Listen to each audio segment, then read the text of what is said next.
नमस्कार, जोहार। स्वागत है आप सभी का संकल्प से सिद्धि कार्यक्रम में। दोस्तों, इस कार्यक्रम के माध्यम से हम आपकी मुलाकात ऐसी पर्सनालिटी से करवाते हैं जिन्होंने अपने जीवन में एक संकल्प लिया था। उस संकल्प को पूरा करने के लिए उनके अंदर एक जुनून आया और उन्होंने उस कार्य को सिद्ध किया।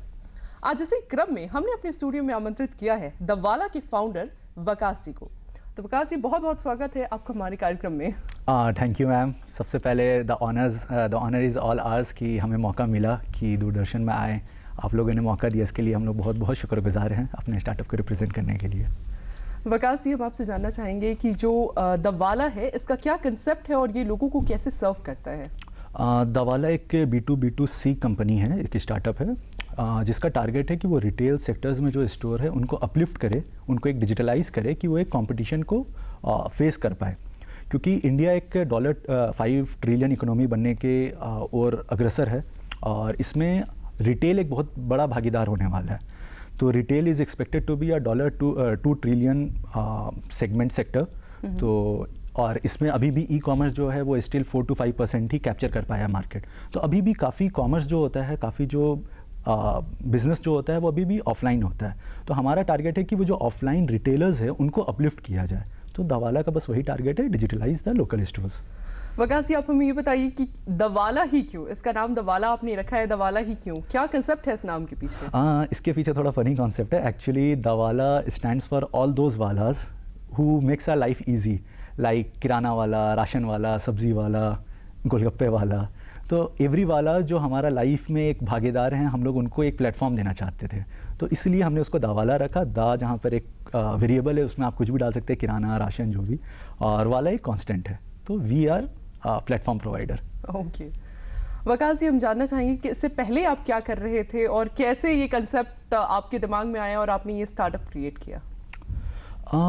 हमारा जस्ट आफ्टर द कॉलेज कुछ होते हैं, मतलब लोग आपको इंस्पायर करते हैं कि बिज़नेस करो, ठीक है। और जब मैं कॉलेज से निकला तो उस टाइम स्टार्टअप इंडिया वगैरह भी काफ़ी चल रहा था।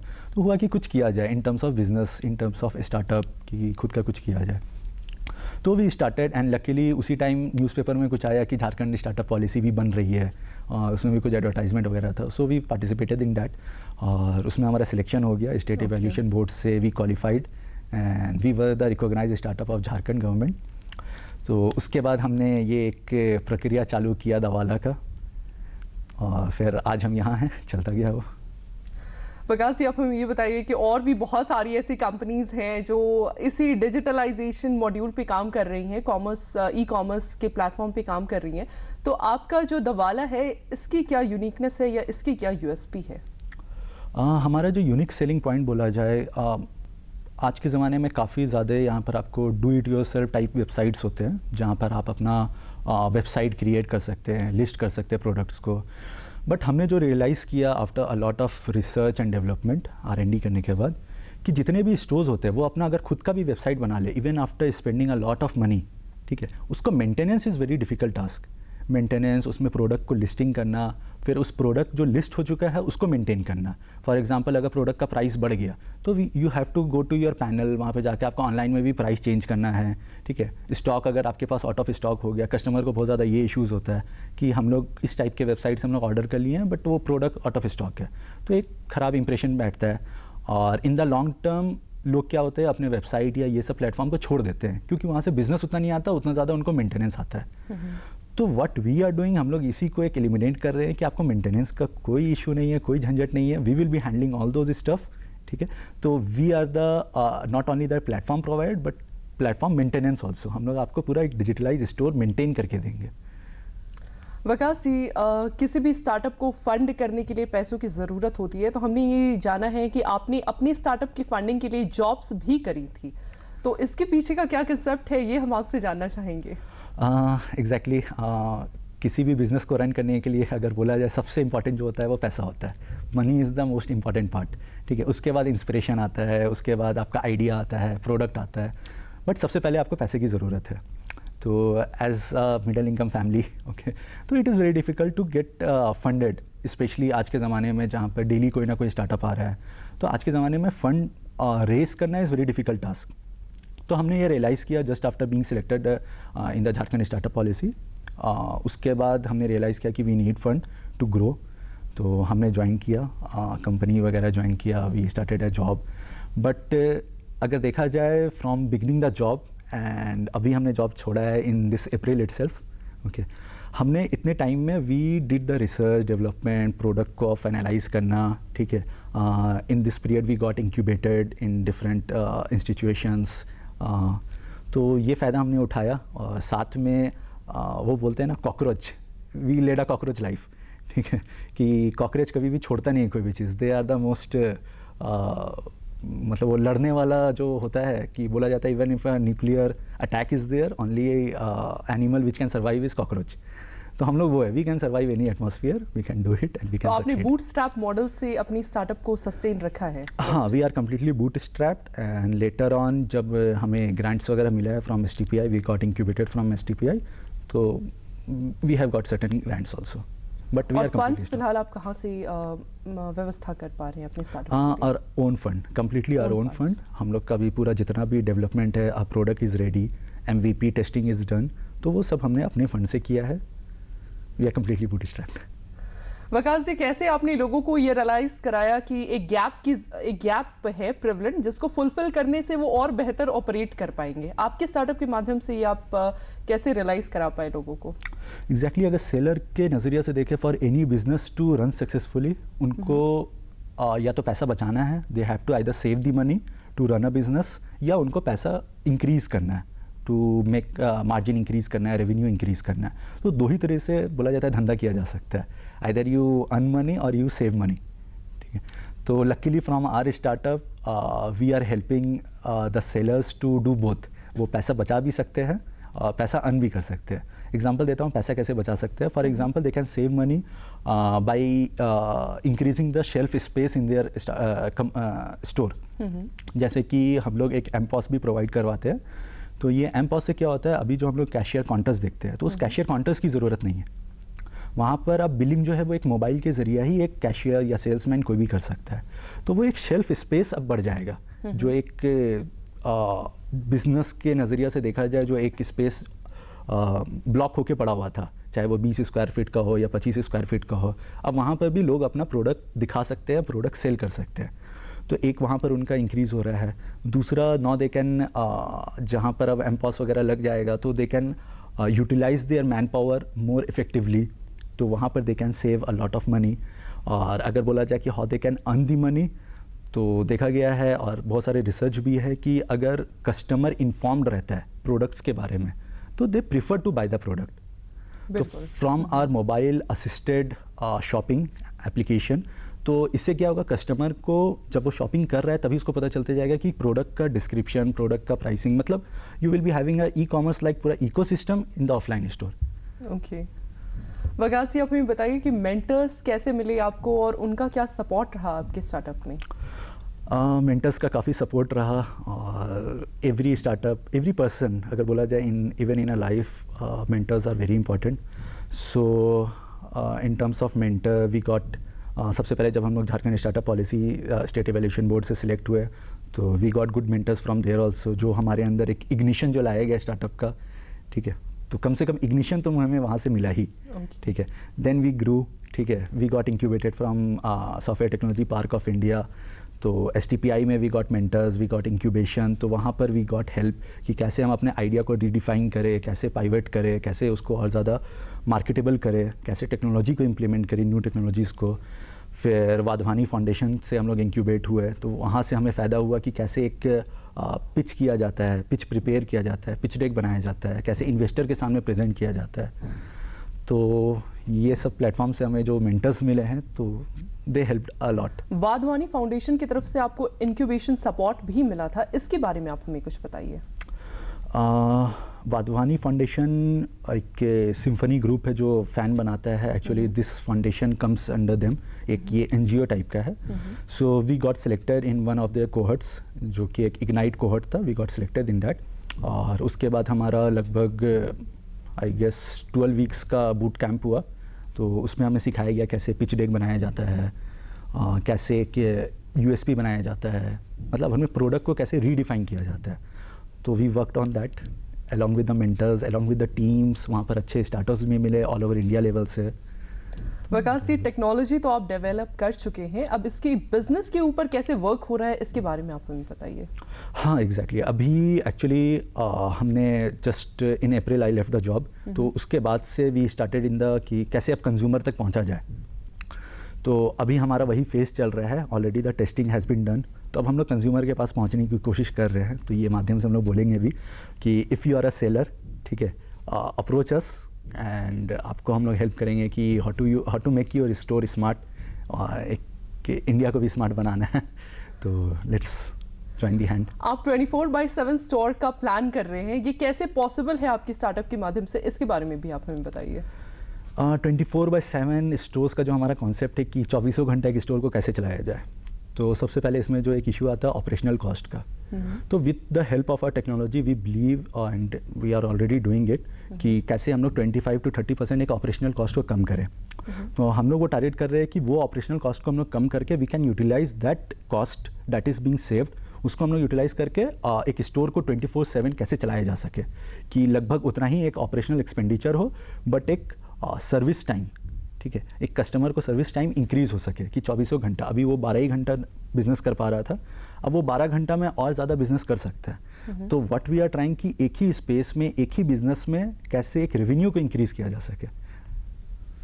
विकास जी, हम आपसे जानना चाहेंगे कि आप एक ऐसे ऑफलाइन स्टोर के लिए प्लान कर रहे हैं जिसमें कोई सेल्स पर्सन, कोई कैशियर की ज़रूरत नहीं है, वो कंप्लीटली डेटा ड्रिवन होगा, एआई से मॉड्यूलेटेड होगा, तो सब कुछ सेल्फ ऑटोमेटेड चल रहा है। तो ये कैसे पॉसिबल है आपके स्टार्टअप के माध्यम से, इसके ऊपर आप थोड़ा सा हमें बताइए।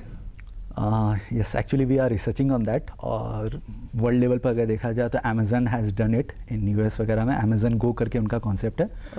तो उसमें और हमें ये डिफरेंस है कि they are mostly hardware base, वो सेंसर्स वगैरह पूरा यूज़ कर रहे हैं, और उनका एक स्टोर इस कॉन्सेप्ट में बनाने के लिए अराउंड $10 million का ज़रूरत पड़ता है उन्हें। ठीक है, तो that is very expensive, India में वो चलेगा नहीं। तो हम इसी को एक स्टेप डाउन वर्जन में एक मोबाइल एप्लीकेशन के through we are doing it कि एक ऐसा सेल्फ चेकआउट स्टोर बनाया जा सके जो एक पूरा एक चैनल रहे कि आप एक स्टोर के अंदर जाएं, एक QR कोड स्कैन करे, फिर कोई भी सामान को पिक करे, उसका बारकोड स्कैन करे, उसको ऐड टू कार्ट करे, जैसे हम लोग ऑनलाइन में करते हैं ई-कॉमर्स में, और वो सामान लेके हम जब बाहर आएँ बस आप QR कोड वापस से शो करें और बाहर चले जाएँ। तो इसमें आपको मतलब every information is available on your mobile phone, your payment is available on your mobile phone, your data is available on your mobile phone. तो मतलब वहाँ पर किसी और की ज़रूरत है नहीं। तो हमें भी अच्छा लगता है, मतलब अगर देखा जाए जनरेशन Z और मिलेनियल्स को जो बोला जाता है आज के generation, we love do it yourself, हम लोग अपना काम खुद करने में मज़ा आता है। ठीक है, तो ये जनरेशन के लिए वी लव इट, तो we are trying to do that. Vikas ji, आप डेटा को लेकर कंप्यूटर विजन प्लान कर रहे हैं, इसका क्या कंसेप्ट है और आपके माध्यम से, आपके स्टार्टअप के माध्यम से कैसे ये लोगों के लिए हेल्पफुल है कंप्यूटर विजन?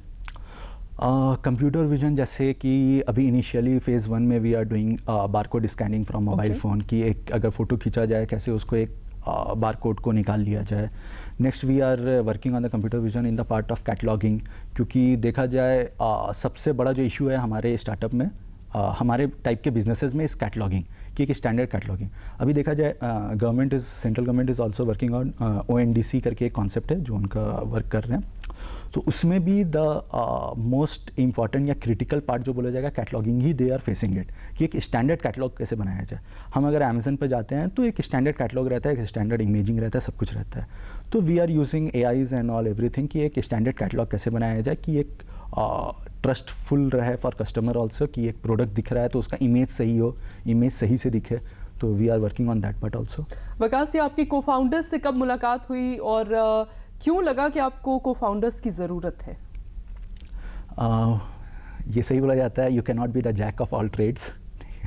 तो फाउंडर्स की, को फाउंडर्स की, टीम मेंबर्स की ज़रूरत तो पड़ती है। When I started just after the college, तब मेरे एक दोस्त के साथ मैंने चालू किया था। Then we realise we need fund and all, तो हम लोग फिर जॉब वगैरह में लग गए। ये हम लोग 2019 में चालू किए थे। तो जब हमें रियलाइज़ हुआ कि we need fund and all, तो हम लोग जॉब वगैरह ज्वाइन कर लिए।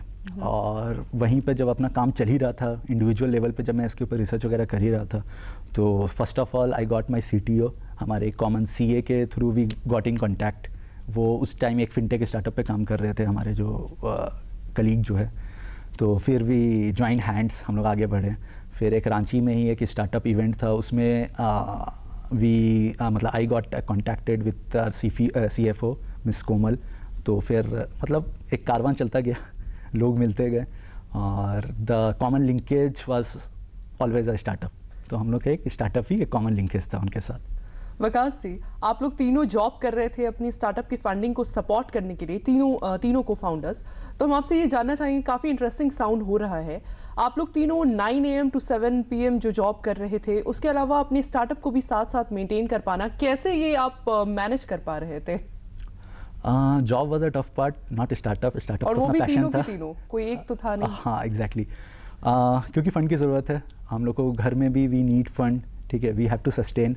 कोई भी इसको अवॉइड नहीं कर सकता है, ठीक है। अगर मैं बोलूँगा कि नहीं ज़रूरत था, कहीं से आ गया, वो पॉसिबल नहीं है। We have to earn and we have to self sustain. तो वी डिड दैट। तो जॉब तो ठीक है अपनी जगह पे था, बट स्टार्टअप में वी लव्ड इट बिकॉज वो हमारा पैशन था एंड हम लोग को वो करना ही था। तो वो अपना वो रात में 8 to 12, 8 to 1 we worked on that कि कैसे उस आइडिया को फाइनलाइज किया जाए। और इसमें बोला जाएगा कि नॉट ओनली वी 3 वर्कड, ठीक है, a lot of people came, ठीक है, we outsourced a lot of stuffs, ठीक है। तो अगर मैं नाम ले सकूं तो जोहेब था, अब्बास, देन अमित, नवीन जी, अहमद, मतलब अ lot of people got involve in it कि अब जाके वो प्रोडक्ट दिख रहा है, बट ये प्रोडक्ट में काफ़ी लोगों का मेहनत शामिल है। आउटसोर्सिंग की आपने बात करी, आउटसोर्सिंग किसी भी स्टार्टअप के लिए कितना रेलेवेंट है और आपको इसके क्या फ़ायदे मिले? आउटसोर्सिंग तो बहुत रिलेवेंट होता है, इसलिए क्योंकि जब हम लोग कोई एक प्रोडक्ट बना रहे हैं तो we can not do everything, हम लोग को हर चीज़ का नॉलेज नहीं हो सकता है। तो we need to get support from outside, और बाहर से सपोर्ट लेने के लिए we need 2 or 3 types of thing. सबसे पहले अगर दोस्त है तो हम लोग दोस्त से हेल्प मांग ले, तो हमने उसका भी हेल्प लिया, कुछ दोस्तों से भी काम करवाया फ्री में। फिर होता है कुछ कि आप एम्प्लॉय को रखें। तो इनिशियल स्टेज में जब हम खुद एम्प्लॉय थे तो it was very tough for us to hire someone, तो वी आउटसोर्स टू फ्रीलांसर्स। तो हम लोग फ्रीलांसर्स को लिया कि उनसे काम करवाया and on a contractual basis we paid to them. तो इस तरीके से आगे बढ़े। फिलहाल में आपने अपने साथ डायरेक्टली या इनडायरेक्टली कितने लोगों को एंगेज कर रखा है? अगर हमारे इंटर्न्स वगैरह सबको इंक्लूड कर ले, we are a team of 7 people now, और कॉन्ट्रैक्ट वगैरह में इंक्लूड कर ले तो कॉन्ट्रैक्चुअल आते रहते हैं अभी भी, तो कॉन्ट्रैक्ट इंक्लूड करते तो इट इज़ मोर देन 20। उनके साथ आपका रेवेन्यू शेयरिंग मॉड्यूल क्या है?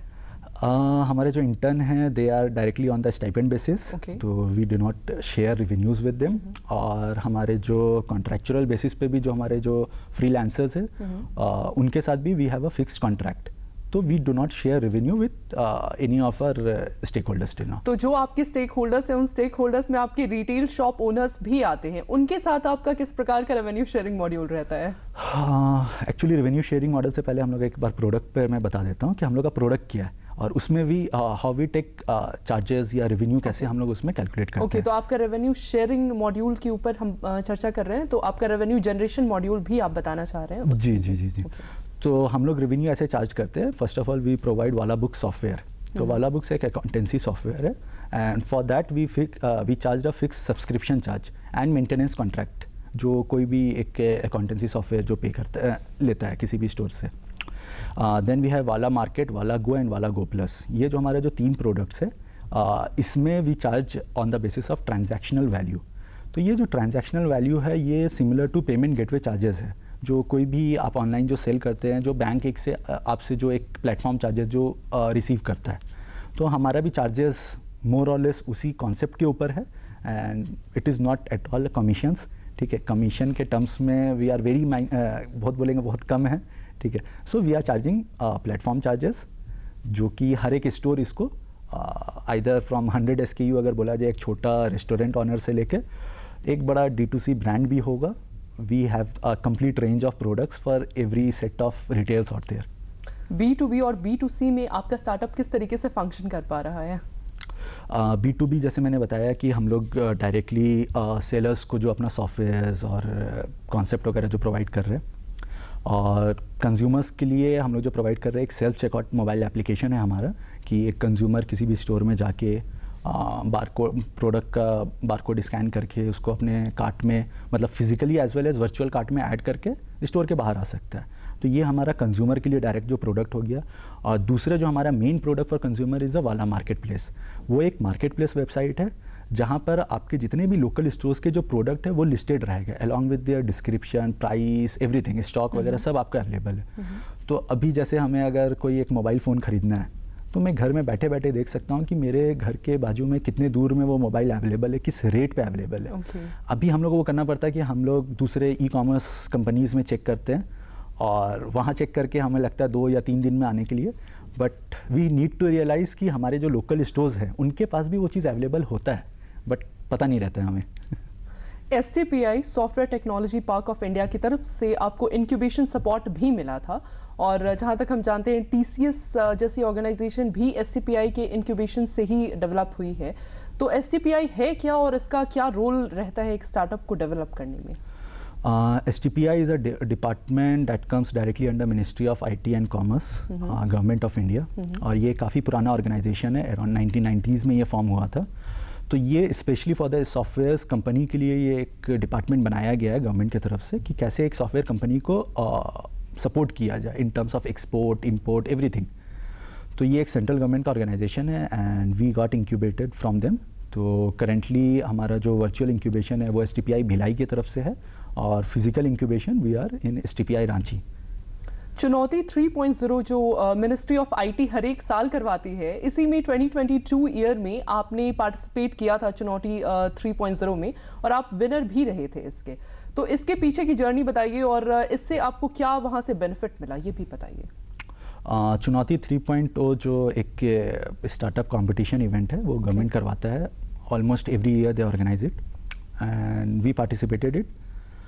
तो अच्छा है, चुनौती 3.0 इज़ अ गुड प्लेटफॉर्म कि आपको एक आगे बढ़ने के लिए उनकी तरफ से यू गेट NGIS सपोर्ट जो नेक्स्ट जनरेशन इंक्यूबेशन स्कीम है स्टार्टअप इंडिया के अंदर जो आता है, और इसके थ्रू आपको स्टाइपेंड वगैरह प्रोवाइड होता है। तो we got a stipend from in that scheme only and in terms of grant also, जो गवर्नमेंट का जो ग्रांट होता है, गवर्नमेंट जो फंड करती है वो भी इसी के थ्रू करती है। तो we are in the process of that also.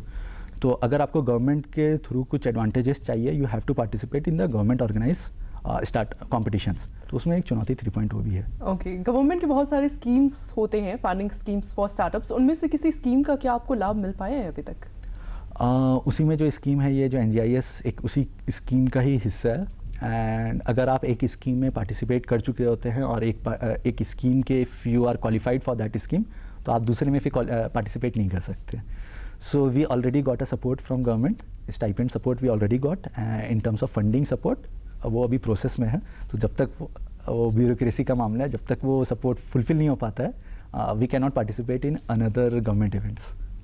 आपकी स्टार्टअप का टैगलाइन है making smart stores for smart India.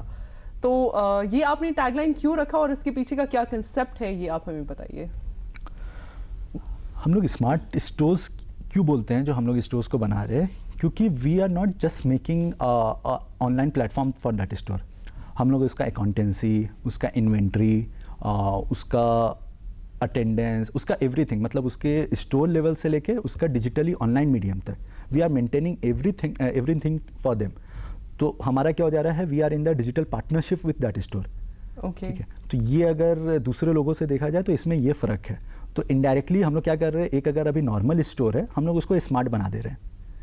अब वो कहीं पर भी अवेलेबल है, उसका हर एक product can be seen all over the world, कोई भी देख सकता है उसके प्रोडक्ट को और हाइपर लोकली उसको डिलीवर करवा सकता है उस प्रोडक्ट को कहीं पर भी।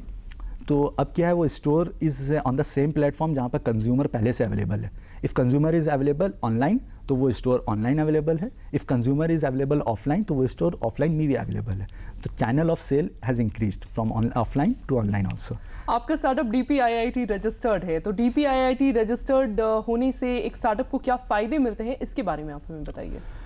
DPIIT registration is very important for startup India programmes. जैसे कि हम लोग जैसे चुनौती 3.0 में जो क्वालिफाई की है, जो पार्टिसिपेट की है, क्वालिफाई तो दूर की बात है, पार्टिसिपेट ही तब कर सकते हैं if you are a part of DPIIT। तो ये DPIIT गवर्नमेंट ऑफ इंडिया ने लॉन्च किया था just after startup India programme, कि उसके बाद you have to get registered, get recognised by the startup India, government of India. तो उसके बाद ही आप जितना भी ये प्लेटफॉर्म्स रहता है, कॉम्पिटिशन्स रहता है गवर्नमेंट ऑफ इंडिया की तरफ से जो ऑर्गेनाइज होता है, आप उसमें पार्टिसिपेट कर सकते हैं। वकास जी, स्टार्टअप इकोसिस्टम को आप कैसे देखते हैं, ब्रीफ में हम आपसे जानना चाहेंगे।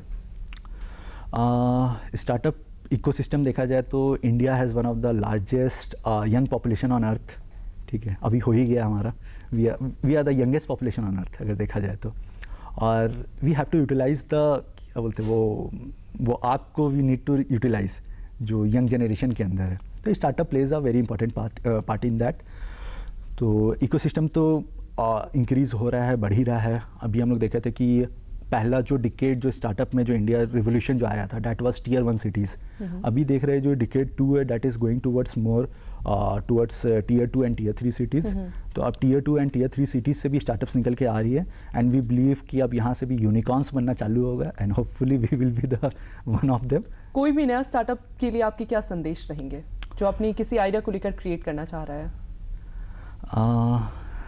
संक्षेप में हम आपसे जानना चाहेंगे। एग्जैक्टली देखा जाए तो आज के ज़माने में स्टार्टअप अगर देखा जाए 10 साल पहले जो था अभी इजी है, no doubt it has become easy. अभी लोग में काफ़ी अवेयरनेस है। हम लोग देख रहे हैं नेशनल मीडिया में a lot of programmes are being organised कि यहाँ पर हम लोग देखते हैं कि एक स्टार्टअप, एक इन्वेस्टर, और वो एक अब घर घर में माहौल बन रहा है स्टार्टअप का।